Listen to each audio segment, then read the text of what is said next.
Best friend tricked me into a date to get over my late husband and got furious when I left.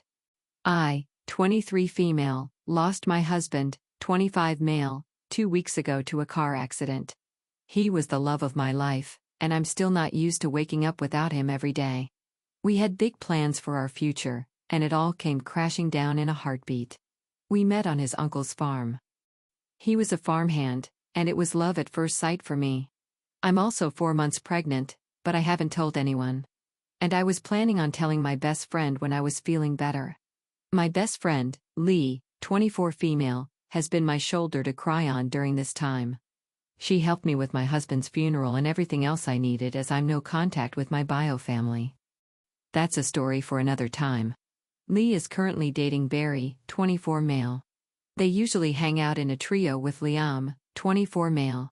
When I first met Liam, before my husband passed, he hit on me hard. He tried everything, as in would try and compare himself with my husband and say weird things like our kids would be cuter than if I had kids with my husband. He's also made weird comments like that I needed a city boy and would motion to him, typically shut him down or ignore him, but I would always get dirty looks from Barry. Fast forward to Sunday night. I got a message from Lee begging me to come to dinner with her because she wanted to treat me, as I had been through a lot in the last couple of weeks. And feeling not so crap about myself, I decided to go. When I arrived, she wasn't there. So I texted her asking how long she would be, and she told me 5 minutes, that she's just running late and is around to the corner. So I sat down and ordered something to drink. 5 minutes later and she's still not there. So I gave her the benefit of the doubt and waited another 5 minutes. Then when I'm about to call her again, Liam comes rushing over and gives his apologies for being late. I asked him what he's doing here because I was waiting for Lee and it was a 2-chair table. He smiles at me and grabs my hand. I ripped it off of him, and he says, "Oh, I asked Lee to set us up. Now that your husband isn't a problem, we can finally get to know each other." He looks so cringy, and I'm telling you, I was floored. I stood up and told him that I wasn't interested and I certainly don't give a flying F about getting to know him, and reminded him that I just lost my husband. Then this man has the nerve to stand up and say, "I know you're being overly emotional right now, so I'll forgive you for that. Sit down with me. I'm not saying we have to have sex straight away or anything." I was disgusted. So I shoved past him and went home as fast as I could. When I did get home, Lee messaged me, "So how was dinner?" with a smirk emoji. I called her, and when she answered, I didn't let her get a word in.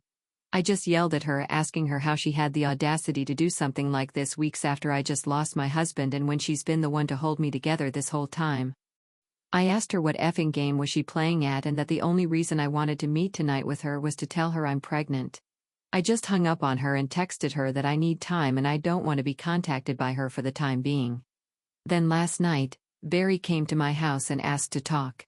I said no, and that if he didn't leave, I'd call the police.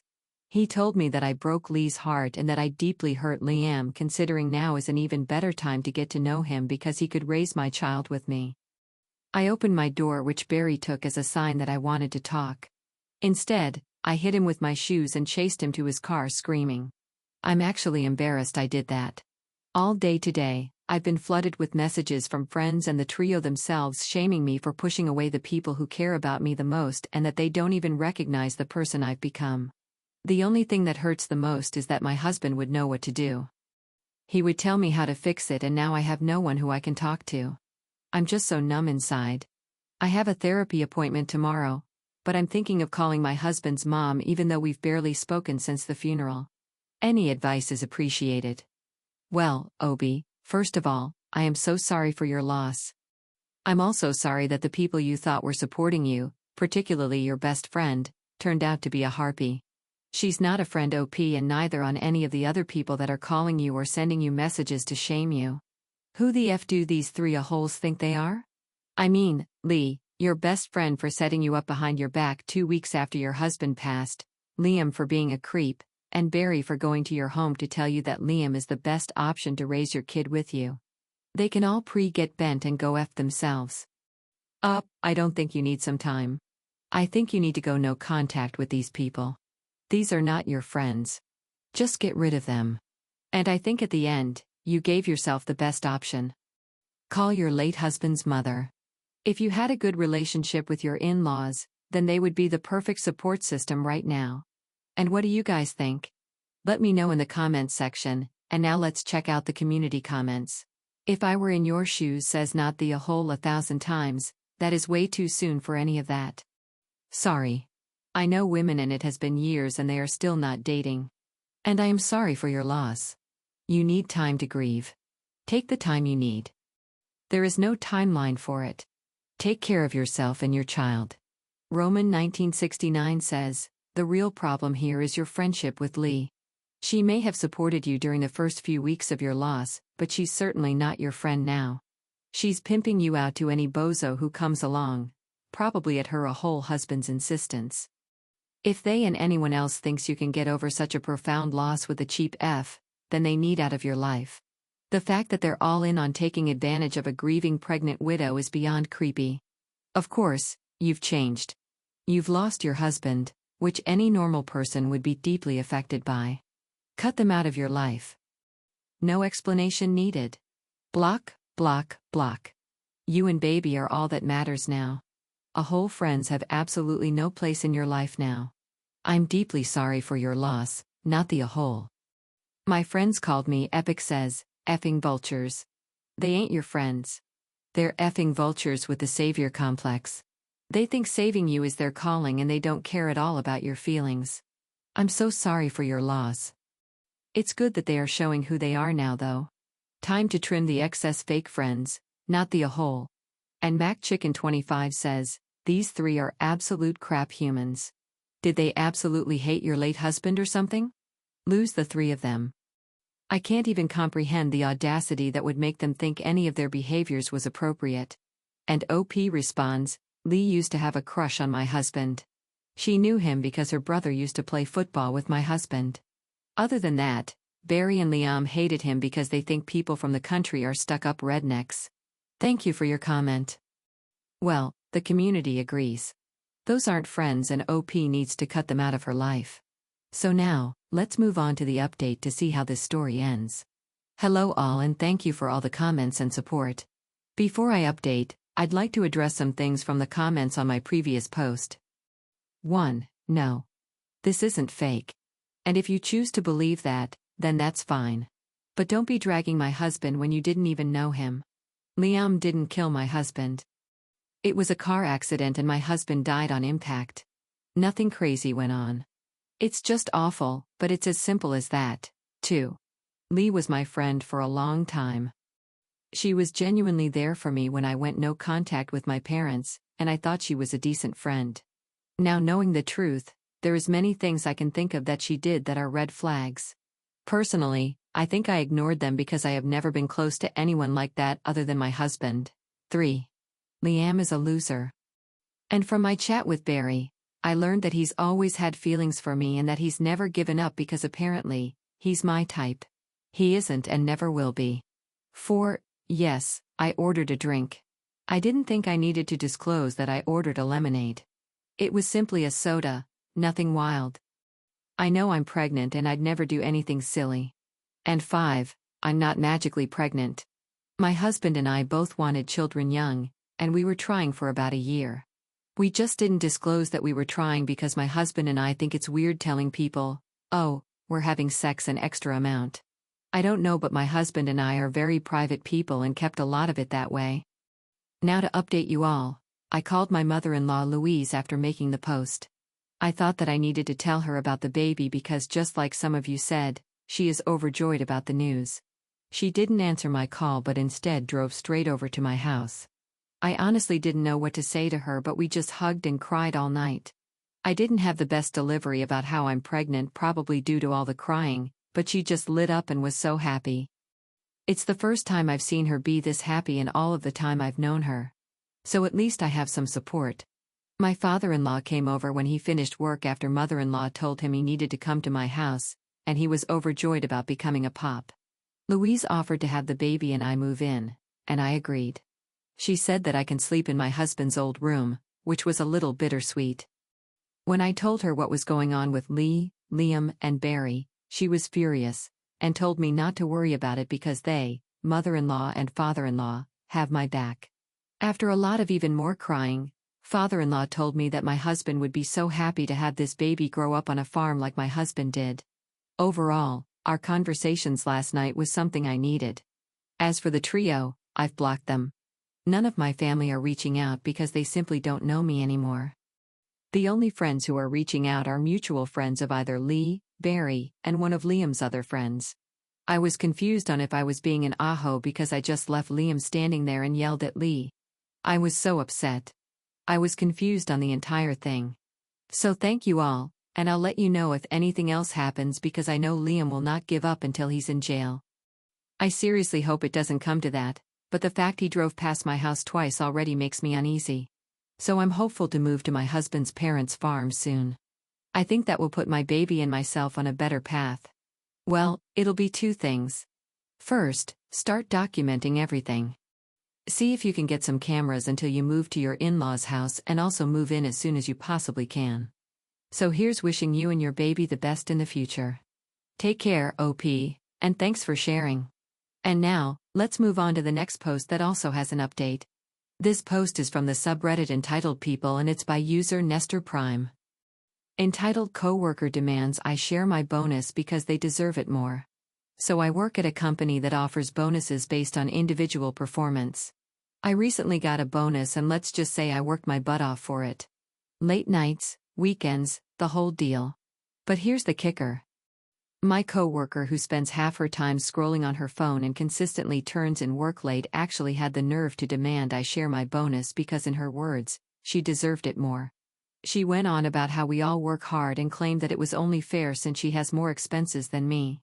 I tried explaining that we all get evaluated on our own performance and that it wouldn't be fair to split it.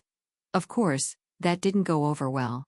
And now, she's going around the office calling me selfish and greedy. Some of my coworkers are rolling their eyes at this, but a few are starting to act a bit colder to me. Am I crazy or is this entitlement at a whole new level? No, OP. You are not crazy at all. This is entitlement at a ridiculous level. I mean, you have to have some very special case of main character syndrome to think that you deserve what other people work for. I don't know how you would get to that part, but yeah, you need to be some very special kind of idiot. If your coworker has financial issues or she has more expenses, then the solution isn't to berate a coworker to give her money she didn't earn, but to actually hand in the work on time and stop scrolling through her phone. Now, if she's creating a hostile work environment for you, OP, go to HR and make a report. And what do you guys think OP should do? Split the money with the coworker or go to HR? Let me know in the comments section. And now, let's continue with the community comments to see what they said. No Appointment 3974 says, so I presume all employees can earn this bonus? It's performance-based. The F they get off demanding what you earned, and F the other coworkers who are backing her. And OP responds, bonus is based on how you bring in cash. I recently helped the company secure a deal worth $1 million, which they appreciated with a portion of the money. Now that is making her feel entitled. Just an old baby boomer says, I would discuss this with your boss given that this entitled loser is creating a hostile work environment. And OP responds, you're absolutely right. This entitled attitude is definitely making things uncomfortable for everyone. I'll be having a conversation with my boss soon to make sure it's addressed properly. Thanks for calling it out. And Utah's Devil says, I think HR and the company would like to know that your coworker has issues without bonuses are awarded and that they think the company is unfair in their evaluating process. And OP responds, that's a really good point. If my coworker has issues with the way bonuses are awarded, then HR and management should know about it, especially since it reflects poorly on the company's evaluation process if they're going around saying it's unfair. I'll be sure to bring this up if I discuss it with HR so they're aware of how my coworker's behavior might be impacting morale. Thanks for the suggestion. Well, the community agrees the coworker is being ridiculously entitled and that OP doesn't need to share anything and that he should go to HR. So now let's move on to the update to see how this story ends. Yesterday, I shared a post about a coworker who expected me to share my individually earned bonus, claiming it was only fair because she had more expenses. I was blown away by the responses from you all. Some suggesting I let it go, others jokingly, I hope, suggesting a slap.